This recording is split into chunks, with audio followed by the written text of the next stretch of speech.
empezar ya la lección 22, ya me lo terminamos el libro. Se llama Los orígenes de la iglesia. Vamos a ir al libro de Hechos en el capítulo 1. El versículo clave de esta tarde es el versículo del capítulo de Hechos, capítulo 1, versículo 4. Dice la palabra del Señor en el nombre poderoso de su Hijo Jesucristo. Y estando juntos les mandó que no se fueran de Jerusalén, sino que esperasen la promesa del Padre, la cual les dijo: oístes de mí. Ahí el Señor nos dice, ¿verdad?, que siempre tenemos que estar atentos a la palabra del Señor, esperando sus promesas, porque las promesas del Señor no se están tardando, sino simplemente Él está esperando a que todos nos podamos convertir, ¿verdad?, y entremos a la presencia del Señor, porque estamos en una transformación. Recuerden siempre, no se dejen engañar del enemigo de que les diga que tú no eres digno de estar aquí, que tú todavía no puedes, de que tú esto y que tú lo otro. Pues recuerden que estamos en un proceso. Dice aquí el libro, el expresidente Abraham Lincoln dijo: todo lo que soy o lo que puedo ser, se lo debo a mi ángel madre. Dice aquí el libro que casi todos podemos señalar a alguien que nos ayudó, tal como un padre, una madre o un maestro, en decir: ellos me hicieron la persona que soy hoy. Y nosotros, gracias al Señor, podemos decir que gracias al Señor hoy somos las personas que somos y que todavía estamos en proceso de transformarnos, ¿verdad? Porque, como les digo, todos estamos en un proceso, en un cambio. Nadie somos quien para señalar, ¿verdad?, nuestros defectos. El Señor solamente Él es el que nos dice: en esto hay que cambiar, en esto hay que tratar. Al comenzar nuestro estudio de la iglesia, dice, nos centraremos en su origen, específicamente en cómo tanto en el Antiguo Testamento como en el Nuevo Testamento dice que se registran los planes de Dios para la iglesia. En aquellos años ustedes podrán decir, pues no había un edificio como ahorita lo hay, ¿verdad?, que se llama iglesia. Si la iglesia para Dios significa la unión, el juntarse un grupo de personas para hablar de la palabra del Señor.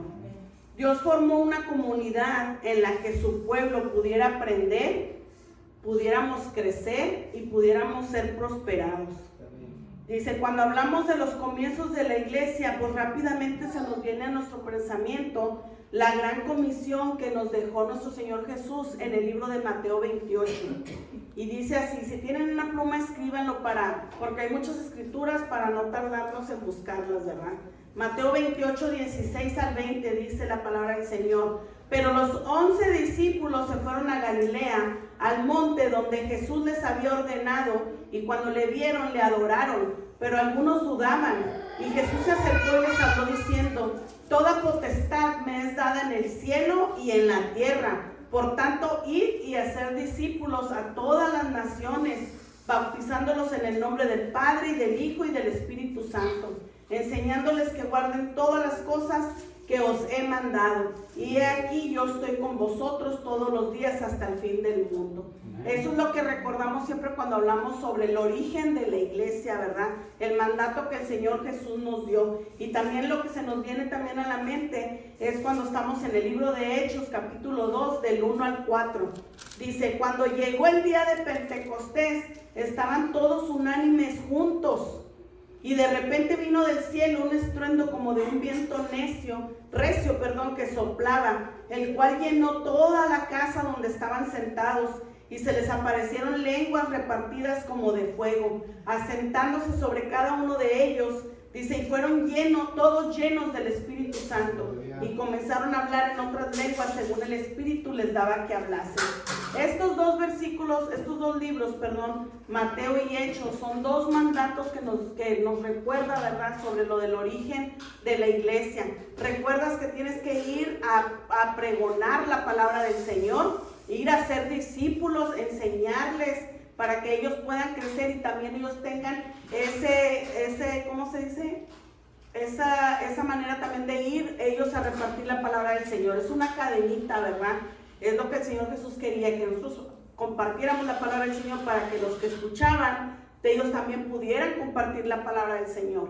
Y el otro hecho de que nos recuerda también es cuando se derramó el Espíritu Santo sobre los que estaban en el día de Pentecostés. Dice el libro aquí, dice: estos son ciertamente eventos que marcaron una etapa o un cambio significativo en el proyecto de la iglesia. ¿Por qué? Porque conforme iban pasando los años se fue acomodando cómo se iba a organizar lo que era una iglesia, ¿verdad? Un lugar donde pudiéramos venir a reunirnos para aprender, para crecer y para ser prosperados. Para aprender de quién, del Señor, para conocer más a Dios, para saber de qué es, quién es Dios, cómo es Dios, cómo trabaja Dios en tu vida, quién no es Dios, porque a veces, hermanos, también son engañados las personas, ¿verdad? Sabemos que en el libro viene escrito en la Biblia, no recuerdo en qué libro, perdón, cuando dice que hay lobos vestidos de ovejas que vienen a engañar al pueblo. Entonces aquí las reuniones nos enseñan, ¿verdad?, también a reconocer cuando Dios no es quien está hablando aquí en el púlpito, quién el enemigo está usando para que venga a engañar al pueblo. Y eso es lo que también nos ayuda a venir aquí a reunirnos, a reconocer. El Espíritu Santo es el que te da esa sensibilidad, que es lo que siempre estábamos hablando, ¿verdad?, de tener esa sensibilidad, así como nuestra hermana cuando hace sus cantos y te transmite, y ella llora, te transmite ese sentimiento. Bueno, no es ella, es el Espíritu Santo. Igual cuando tú te conmueve la palabra del Señor, hay veces que dices tú, híjole, todo lo que se habló era para mí. Bueno, es el Espíritu Santo quien está trabajando en ti, no es la hermana, porque yo no conozco la vida de cada uno de ustedes ni lo que están pasando, sino es Dios mismo quien habla, ¿verdad?, y quien usa a la persona quien está aquí. Por eso tenemos que estar preparados, hermanos, desde antes de venir de la casa, prepararnos y orar por la persona, tanto la que dirige como la que viene y predica la palabra del Señor, tanto como los que vienen a orar por los que van a venir, orar por los que estamos aquí, orar por el pastor, por el que limpia, por la persona que hace. ¿Por qué? Porque todos nos llenamos de malos espíritus mientras estamos afuera, todos pescamos, hermanos, porque es como una ilustración que nos decía un pastor cuando nosotros éramos jóvenes. Cuando yo iba a un culto de jóvenes, decía que Dios nos limpia, nos pone una ropa blanca cuando tú vienes a la iglesia. Ahorita te limpiaste, te purificaste, ahorita estás blanco, reluciente, pero al salir, ustedes chequen eso, cualquier rozoncito se te mancha la vestidura. Eso es lo que nosotros nos ensuciamos cuando salimos de aquí de la casa del Señor.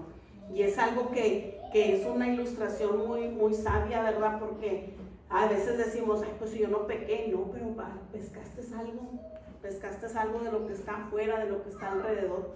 Y a veces dices tú, es que la compañera de trabajo tiene malas vibras. No son malas vibras, son los espíritus que están alrededor de ella. Y si tú estás sensible, tú los captas, pero si tú no estás sensible, pues no te vas a dar cuenta.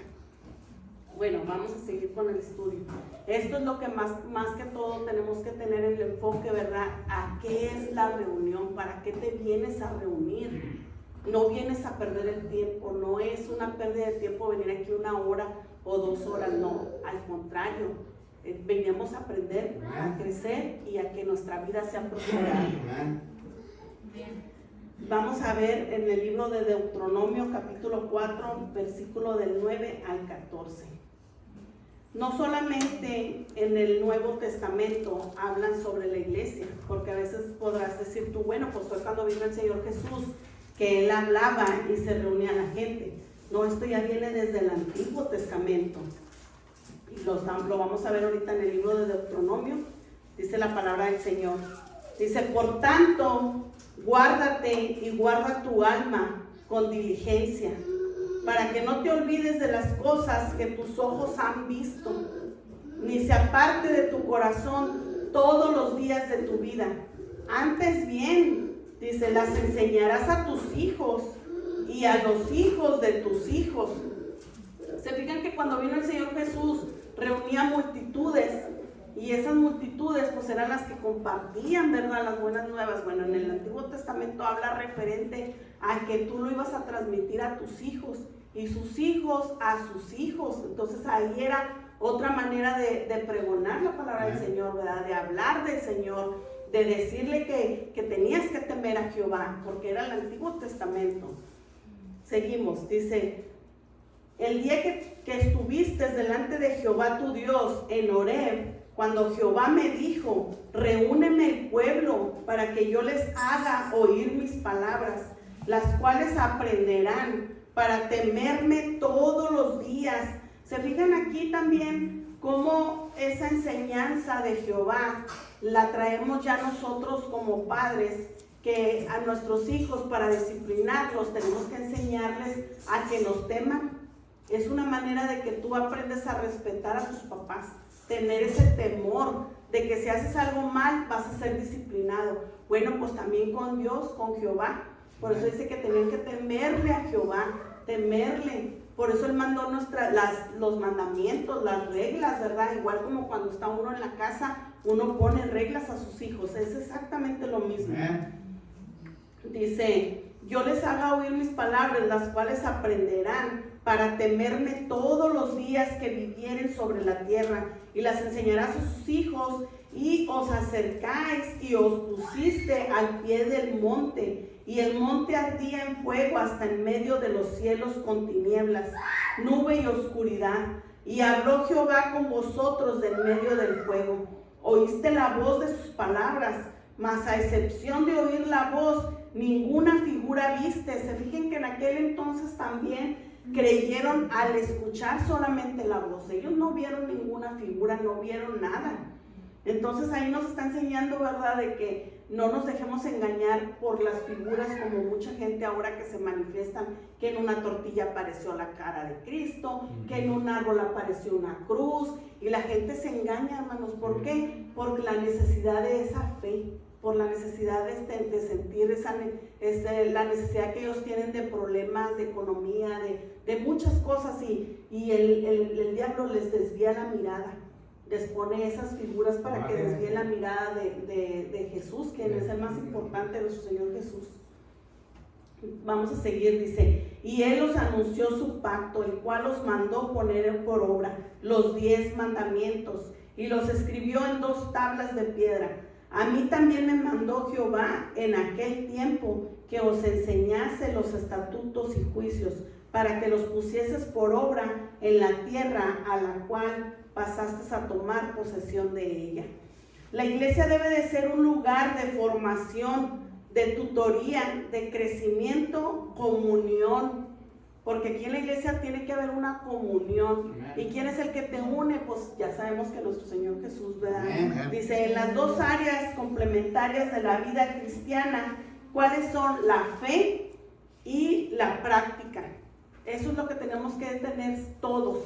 La fe en Dios, y practicar ¿qué? Practicar la vida cristiana, practicar lo que el Señor nos enseña. ¿Por qué? Porque es como yo le decía a mi mamá, si no practicamos el corregir nuestra manera de hablar, pues siempre vas a lastimar a alguien, siempre vas a herir a alguien, ¿verdad?, que venga más sensible que tú. Y entonces todas esas cosas es lo que tenemos que estar nosotros practicando. Dios siempre quiso que su pueblo creyera la verdad y se comportara de la manera correcta, conforme la nación de Israel se formaba. Dios llamó a su pueblo en el Antiguo Testamento a conocer su palabra y a vivir de acuerdo con ella. La fe cristiana está destinada a ser vivida, es personal y transformadora. La fe no se puede transmitir de decirte yo o compartir, yo te voy a dar mi fe, porque todos tenemos diferentes tipos de fe, todos la practicamos de diferente manera. Unos creen más, se podría decir, y van a decir otros, pues otros creen menos. No es eso, simplemente es el tamaño de la necesidad que cada uno de nosotros tengamos y cómo la llevemos en práctica. Y sabemos que pues solamente por medio del Espíritu Santo es que nuestras vidas van a ser transformadas, no por el pastor, no por el hermano, no, sino por medio de la palabra del Señor. Pero la fe genuina, dice, debe de ir acompañada del conocimiento. Por eso son las reuniones, para conocer más de Dios, para conocer más la palabra de Dios. Dice, incluyendo quién es Dios, que era lo que ahorita decíamos, cómo es Dios y cómo no es Dios, cuando hay que reconocer cuando no es Dios quien nos está hablando. Dice, qué ha hecho, qué va a hacer y qué vamos a esperar nosotros de Dios también. Todo lo que viene escrito en la Biblia son cosas que nosotros tenemos que aprender, qué es lo que estamos esperando de Dios para nuestras vidas. Porque Dios nos enseña cada día cosas nuevas. Porque la palabra en el Salmo, no recuerdo qué Salmo es, discúlpenme hermanos que a veces a mí se me olvidan los capítulos, los libros, las escrituras, pero Dios un día nos va a dar la sabiduría para acordarnos. Que dice que del día a día las maravillas del Señor son nuevas. Todo es nuevo. Fíjense, y ningún día va a ser igual que el día anterior. Todos los días son diferentes. Dice, las instrucciones de Moisés en Deuteronomio, dice, comienzan con una fuerte advertencia de que el pueblo no debe olvidar lo que ha visto. Eso nunca lo debemos de olvidar, lo que hemos visto por medio de Dios. Dice, lo que ha experimentado al seguir la dirección de Dios en el desierto. Como ahorita compartía nuestro pastor, ¿verdad? La semana ha sido difícil. Nuestro hermano Martín compartía, la semana ha sido difícil. Y así podemos ir preguntando a cada uno de nosotros y todos vamos a decir, pues la semana ha sido difícil. Pero pues todo eso nos ayuda a ser más fortalecidos en fe y a practicar la fe, ¿verdad? Y a seguir la dirección en el que Dios nos quiere llevar. ¿Cuál es el propósito del Señor? ¿Cuál es el propósito de que me pasó esto? ¿Qué es lo que el Señor me quiere enseñar? No le reclames al Señor, Señor, ¿por qué permites que me pase esto? No, pregúntale, Señor, ¿cuál es tu propósito en mi vida? ¿Qué es lo que quieres que yo aprenda? ¿Qué quieres que aprenda hoy esta tarde que me pasó esto? Como decía nuestro pastor, pues me corté la pierna. Bueno, Señor, muéstrame qué es lo que me quieres enseñar. Paciencia, paz. En la tormenta, dice la canción. ¿Qué me quieres enseñar? Moldear mi carácter, moldear mi manera de ser. ¿Qué me quieres enseñar? Tengo necesidad en mi hogar de trabajo. Señor, ¿qué me quieres enseñar? A que yo preste más atención a hincarme, a pedirte, a clamarte, no poner la mirada en el hombre. ¿Quién me va a dar trabajo? No, preguntarle al Señor, ¿dónde me vas a llevar?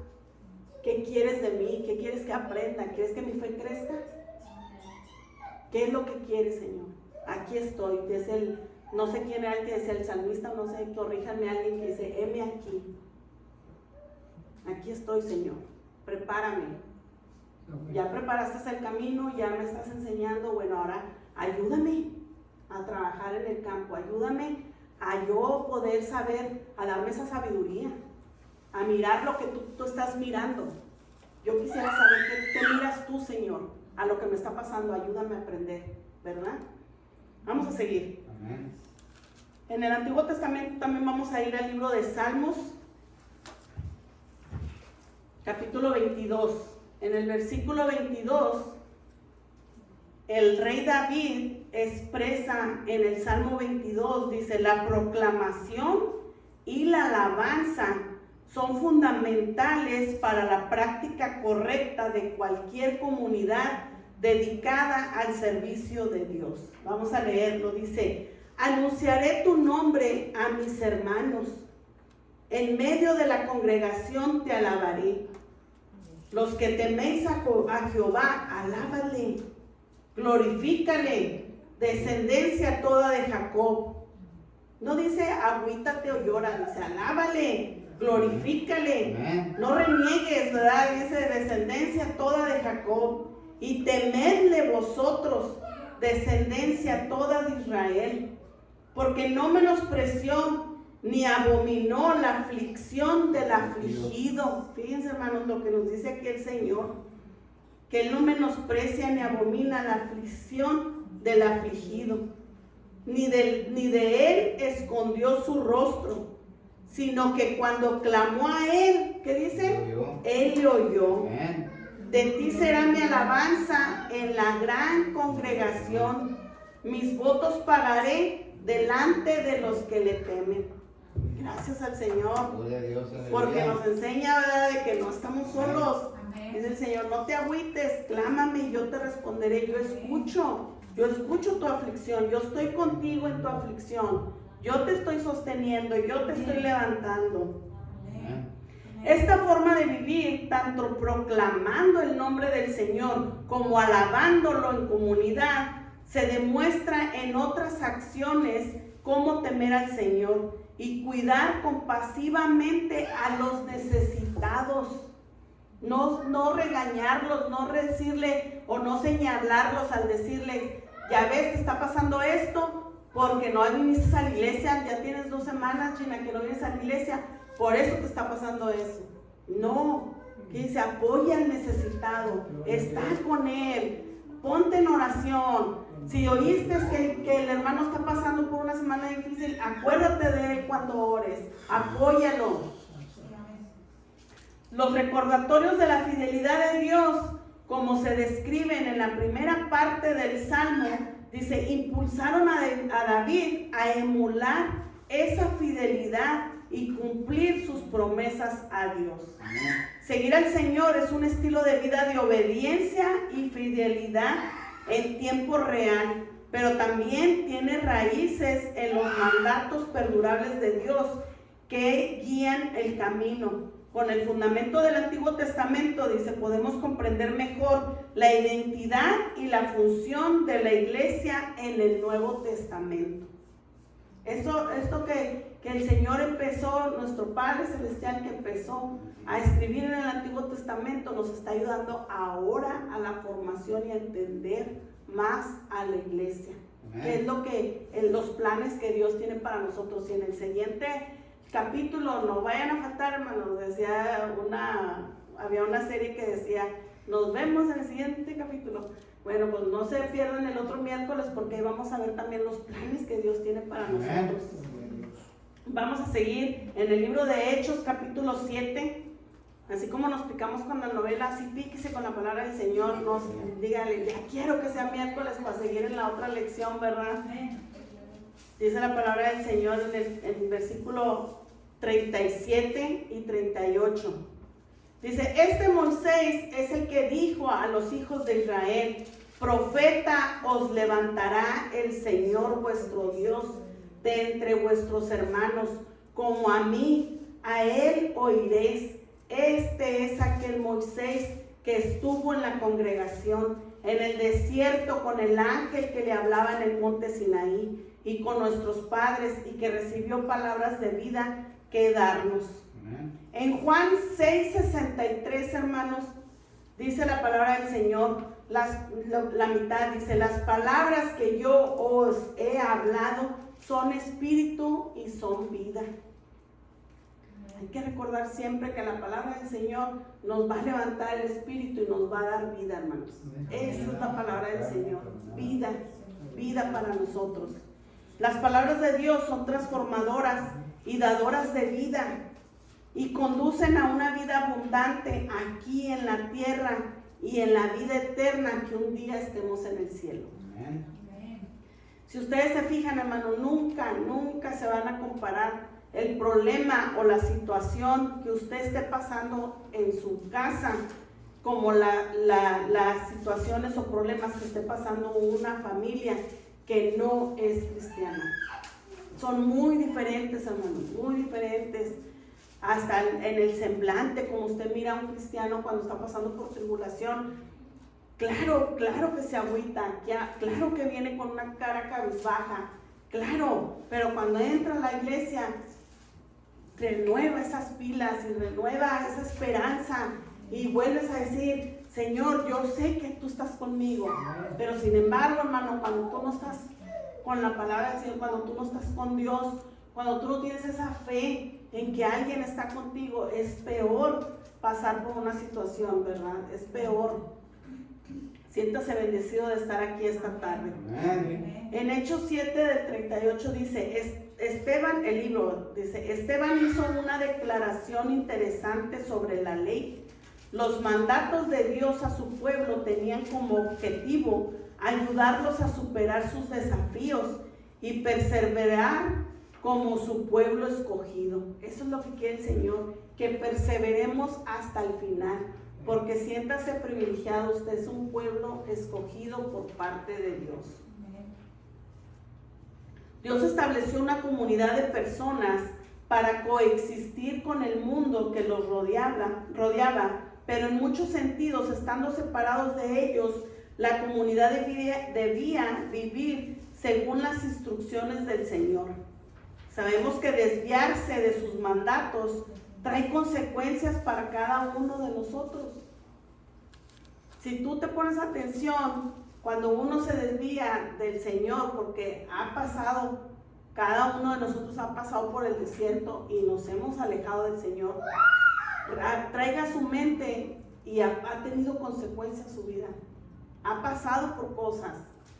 Entonces, ¿qué nos recomienda el Señor? No te desvíes, persevera hasta el final, reúnete cuando hay reuniones en la iglesia, para que crezcas, para que seas prosperado.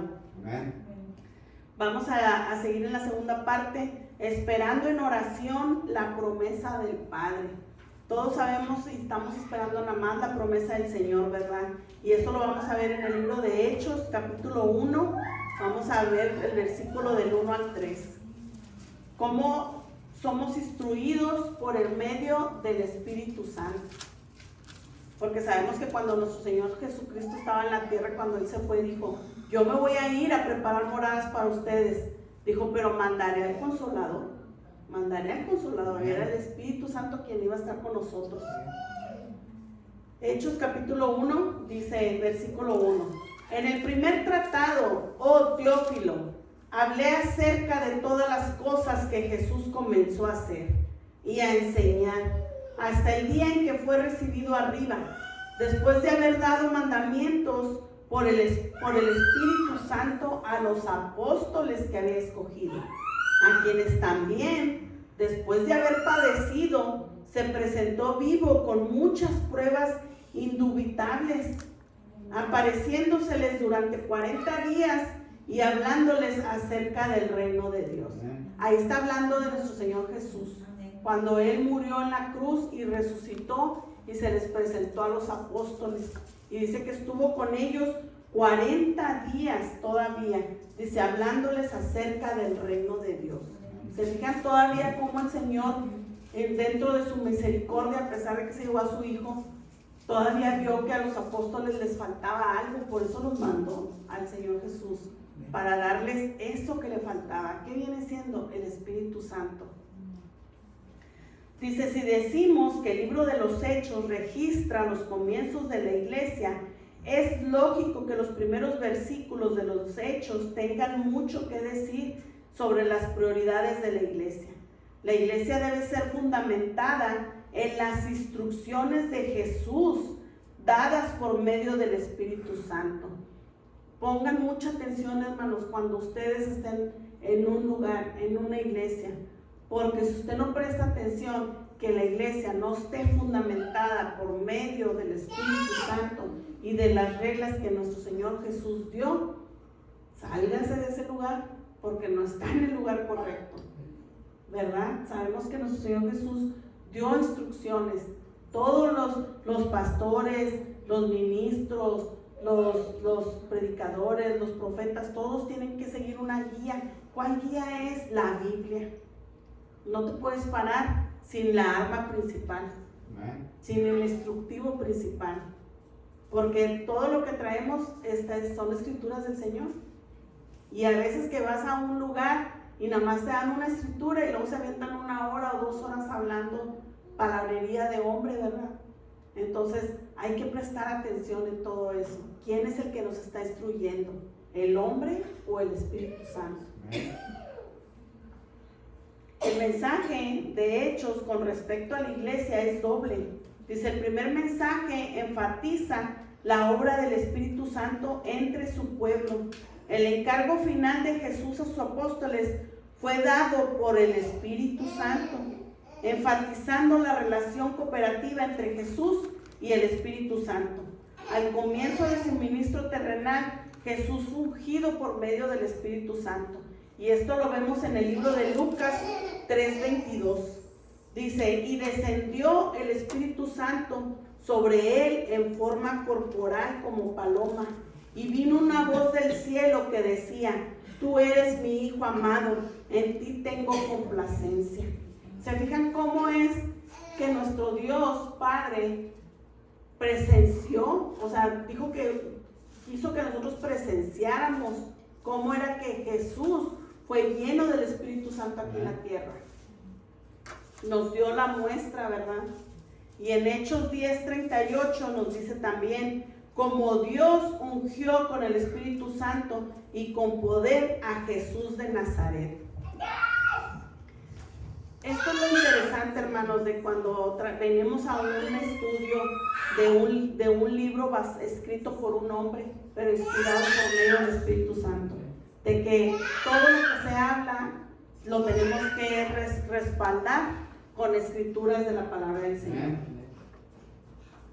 Aquí comprobamos, ¿verdad?, cómo es que nuestro Señor Jesús fue lleno por medio del Espíritu Santo.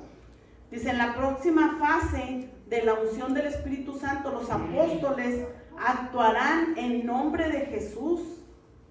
El libro de Hechos, dice, registra en detalle todo lo que se logró a través del poder del Espíritu Santo durante este tiempo. Si ustedes han tenido la oportunidad de leer el libro de Hechos, lean, y si no lo han tenido, léanlo. Si no han tenido la oportunidad de leerlo, léanlo. Enfatiza mucho cómo obra el Espíritu Santo por medio de los apóstoles. Y eso es lo que ahora nos ayuda a nosotros a seguir adelante, a que puedas poner manos sobre los enfermos, a que puedas venir a predicar, a que puedas venir a cantar. Tienes que llenarte del Espíritu Santo, ser guiado por medio del Espíritu Santo. El segundo mensaje de este pasaje con respecto a la iglesia enfatiza su mensaje del reino. Tenemos que ser llenos del Espíritu Santo, ser transformados, crecer. Es un proceso para que al final lleguemos al reino de Dios. Aquí nos enfatiza que su mensaje también es de que Jesús pasó 40 días después de la resurrección, dice, todavía enseñando a sus apóstoles sobre el reino de Dios. ¿Para qué, hermanos? Para prepararnos, para que lo que ellos estaban aprendiendo era lo que se iba a seguir transmitiendo. Todo eso se sigue transmitiendo y ahorita seguimos transmitiendo la palabra del Señor. Desde el principio Dios había sido el verdadero rey sobre Israel y todo su pueblo en toda la tierra. No es coincidencia que el libro de los Hechos comience y termine con la enseñanza y la proclamación del reino. Y esto lo comprobamos en Hechos 28, capítulo 28, del versículo 30 al 31. Dice, y Pablo permaneció 2 años enteros en una casa alquilada, dice, y recibía a todos los que a él venían, predicando el reino de Dios y enseñando acerca del Señor Jesucristo abiertamente y sin impedimento. Dice, esa es la obra central de la iglesia, compartir, ¿qué? Las buenas nuevas. ¿Cuáles son las buenas nuevas? La palabra del Señor.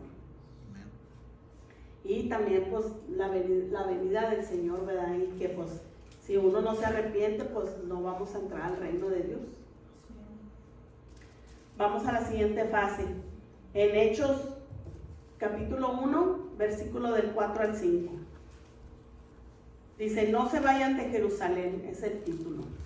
Dice, y estando juntos les mandó que no se fueran de Jerusalén, sino que esperasen la promesa del Padre, la cual les dijo, oísteis de mí, porque Juan ciertamente bautizó con agua, mas vosotros seréis bautizados con el Espíritu Santo dentro de no muchos días. Antes de que Jesús ascendiera al cielo, les dijo a sus seguidores que esperaran en Jerusalén hasta que recibieran el don del Espíritu Santo. Él lo había prometido claramente. Esto era más que una promesa general de la presencia y ayuda permanente del Espíritu Santo. Estaba a punto de suceder un evento específico que traería un derramamiento único del poder del Espíritu. Y no hay otro evento tan magnífico cuando es el derramamiento del Espíritu Santo. El don del que habló Jesús en Hechos no era una promesa nueva, sino que ya había sido anunciada en el libro de Joel, capítulo 2, del versículo 28 al 32. Dice, y después de esto derramaré mi espíritu sobre toda carne y profetizarán vuestros hijos y vuestras hijas, vuestros ancianos soñarán sueños y vuestros jóvenes verán visiones. Y también sobre los siervos y sobre las siervas derramaré mi espíritu. Ahí fíjense, desde el Antiguo Testamento, desde el libro de Joel, ya Jehová ya había dicho que iba a derramar su espíritu y no había excepción de personas. Está hablando de los hijos, de los siervos, de las siervas. Dice, y daré prodigios en el cielo y en la tierra, sangre y fuego y columnas de humo. El sol se convertirá en tinieblas y la luna en sangre, antes que venga el día grande y espantoso de Jehová. Y todo aquel que invocar el nombre de Jehová será salvo, porque en el monte de Sión y en Jerusalén habrá salvación, como ha dicho Jehová, y entre el remanente al cual él habrá llamado. Fíjense, desde entonces ya había dicho, ¿verdad?, que iba a venir el remanente, que viene siendo nuestro Señor Jesús. Dice, a medida que la iglesia se iba formando, el poder del Espíritu sería parte integral de la función e identidad de los creyentes como pueblo de Dios, como una continuidad milagrosa. La comunidad de la fe del Antiguo Testamento se convertiría en la iglesia a medida de que más y más judíos creyeran en Cristo y el reino se expandiera para incluir también a los gentiles. Mientras tanto, la comunidad será unificada y fortalecida por medio del Espíritu Santo. Sabemos que por medio de Él es que nosotros nos mantenemos unidos y fortalecidos. Dice aquí, Jesús comparó el bautismo en el Espíritu Santo con el tipo de bautismo que sus seguidores ya conocían, que viene siendo el bautismo de agua. Y esto está escrito en el libro de Mateo, capítulo 3, versículo 11. Dijo nuestro Señor Jesús, yo a la verdad os bautizo en agua para arrepentimiento. Eso lo habló Juan el Bautista. Dijo, yo a la verdad os bautizo en agua para arrepentimiento, pero el que viene tras de mí, cuyo calzado yo no soy digno de llevar, dice, es más poderoso que yo. Él los bautizará en Espíritu Santo y fuego. Aleluya. Grande es el Señor, ¿verdad? Dice, Jesús los había instruido y ellos lo aceptaron como el Mesías. ¿Cómo aceptaron a nuestro Señor Jesús? Y eso lo vemos en el libro de Mateo, capítulo 16, versículo 13 al 17. Si usted está tomando nota en su casa lo puede corroborar, hermanos. Viniendo Jesús a la región de Cesarea de Filipo, preguntó a sus discípulos diciendo, ¿quién dicen los hombres que es el Hijo del Hombre? Y ellos dijeron, unos Juan el Bautista, otros Elías y otros Jeremías o alguno de los profetas. Él les dijo, ¿y vosotros quién decís que soy? Respondiendo Simón Pedro dijo, tú eres el Cristo, el Hijo del Dios viviente. Entonces le respondió Jesús, bienaventurado eres Simón, hijo de Jonás, porque no te lo reveló carne ni sangre, aleluya, sino mi Padre que está en los cielos. Amén, hoy, hermanos, nosotros creemos en Jesús por medio de una persona que nos predica la palabra del Señor. En aquel entonces Pedro creyó porque se lo reveló el Padre, y aquí lo habló nuestro Señor Jesús. Vamos a la siguiente parte, hermanos. En el libro de Hechos, capítulo 1, versículo 12 al 14.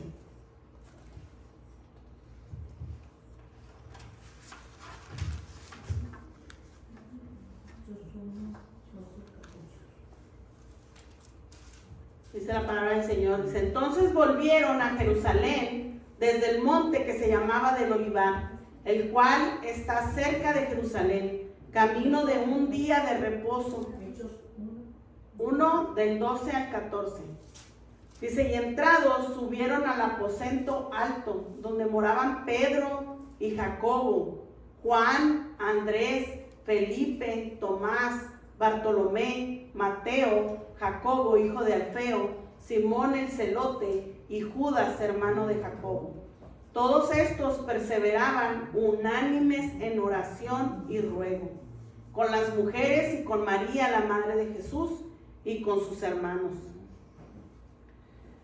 Muchos de los momentos más memorables de comunión y adoración que el pueblo de Dios experimenta al congregarse están marcados por un sentido de unidad sobrenatural. Esto fue ciertamente el caso en el libro de Hechos del 12 al 14. Para profundizar los puntos que quiere destacar. Los apóstoles, hermanos, aquí nos está enseñando que ellos se desplazaban, dice que media milla, caminando, porque no había carros en aquel entonces, hacia el oeste, hacia Jerusalén, después de la ascensión de Jesús en el monte de los Olivos. Dice, ellos subieron al aposento alto de la casa donde se hospedaban. El libro de los Hechos incluye en que las habitaciones de arriba eran lugares de oración y predicación.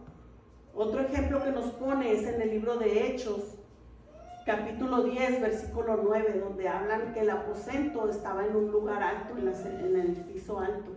Dice aquí, al día siguiente, mientras ellos iban por el camino y se acercaban a la ciudad, dice, Pedro subió a la azotea para orar acerca de la hora sexta.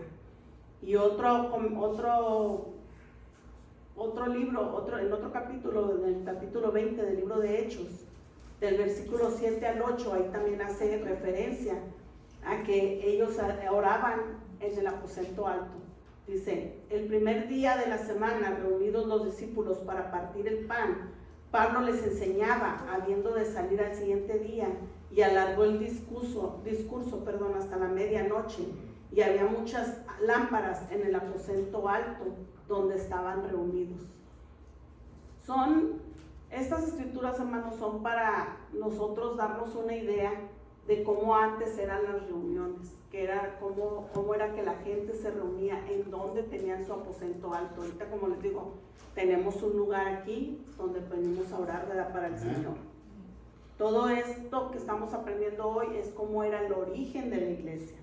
Tal vez es un poquito tedioso, pero recuerden que todo es para que nosotros seamos instruidos, enseñados, ¿verdad?, de cómo eran los principios de la iglesia.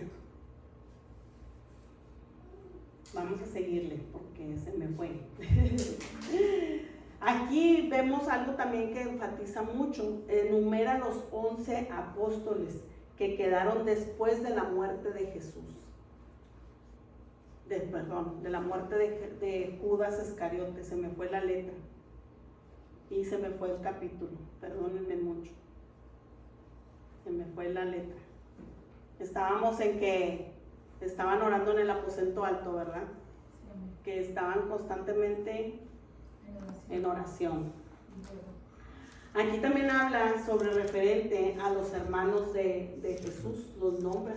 Todos recordemos que ellos no creían en Jesús, no creían que era el Hijo de Dios. Y esto lo vamos a ver en el libro de Mateo, capítulo 13, 55. Dice, ¿no es este el hijo del carpintero? ¿No se llama su madre María y sus hermanos Jacobo, José, Simón y Judas? Esto es para corroborar, hermanos, que en el libro de Hechos se estaba nombrando a los hermanos de Jesús, que ahí estaban, junto con María.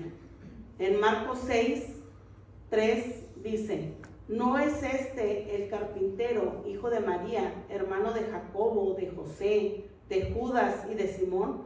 ¿No están también aquí nosotros, sus hermanas? Y se escandalizaban de él al escuchar esas palabras. Y luego dice aquí también que sus hermanos no creían en que Jesús era el Hijo de Dios y que había sido enviado como Hijo de Dios. Y esto lo podemos ver en el libro de Juan, capítulo 7, del versículo 3 al 5. Dice, y le dijeron sus hermanos, sal de aquí y vete a Judea, para que también tus discípulos vean las obras que haces. Porque ninguno que procura darse a conocer hace algo en secreto. Si estas cosas haces, manifiéstate al mundo, porque ni aún sus hermanos creían en él. Sabemos que los hermanos de Jesús se fueron transformando, convirtiendo, al Señor, le fueron creyendo con el paso del tiempo. Porque también Santiago, que el libro de Santiago también era hermano de Jesús de sangre, ¿verdad? Por medio de María. Y él tampoco que le creía al Señor Jesús. Y vemos que después él se convirtió y también fue testigo, ¿verdad? Y él habla muchas cosas en el libro de Santiago. Hemos aprendido mucho también de ahí del libro de Santiago. Vamos a la última parte, hermanos, ya para cerrar. En el libro de Hechos del capítulo 1 vamos al versículo 15 y vamos a leer hasta el 26. La última parte del libro se llama Matías es elegido. Aquí es cuando vimos en el anterior versículo que nombraba a los 11 discípulos después de haber muerto Judas Iscariote. Entonces aquí en esta nueva que vamos a leer del 15 al 26 vemos cómo tuvieron que elegir al número 12. Por eso se llama el título Matías es elegido.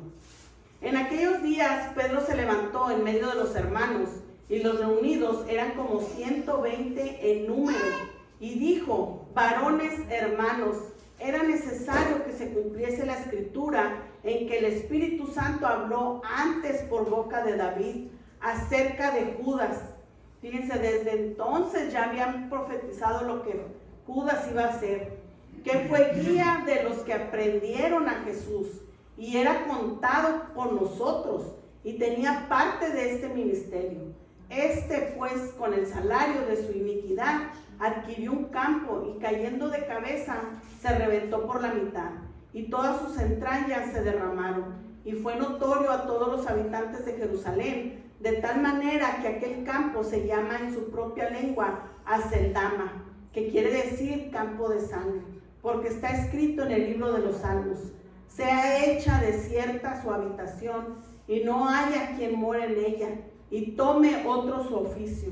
Es necesario pues que de estos hombres que han estado juntos con nosotros todo el tiempo que el Señor Jesús entraba y salía entre nosotros, comenzando desde el bautismo de Juan hasta el día que entre nosotros fue recibido arriba, uno sea hecho testigo con nosotros de su resurrección. Y señalaron a dos, uno que era llamado a José llamado Barrabás, que tenía por sobrenombre Justo, y a Matías. Y orando dijeron: tú, Señor, que conoces los corazones de todos, muestra cuál de estos dos has escogido para que tome la parte de este ministerio y apostolado de que cayó Judas por transgresión, para irse a su propio lugar. ¿Se fijan, hermanos, aquí qué tan importante es que cuando se hace el llamamiento para alguien, tienes que entrar en oración? Ese es el trabajo de nuestro pastor, ¿verdad? Para cuando él mira las cualidades en 2 o 3 personas, él las presenta ante el Señor y ya el Señor es quien le da la orientación de quién es el que se queda para emprender ese puesto, ¿verdad? Dice, ¿cómo nos enseña? Es lo que les digo, que es importante esta historia porque nos está enseñando cómo se tiene que trabajar dentro de la iglesia. Dice, y les echaron suertes y la suerte cayó sobre Matías y fue contado con los 11 apóstoles. Ahí vemos cómo fue de que eligieron a Matías.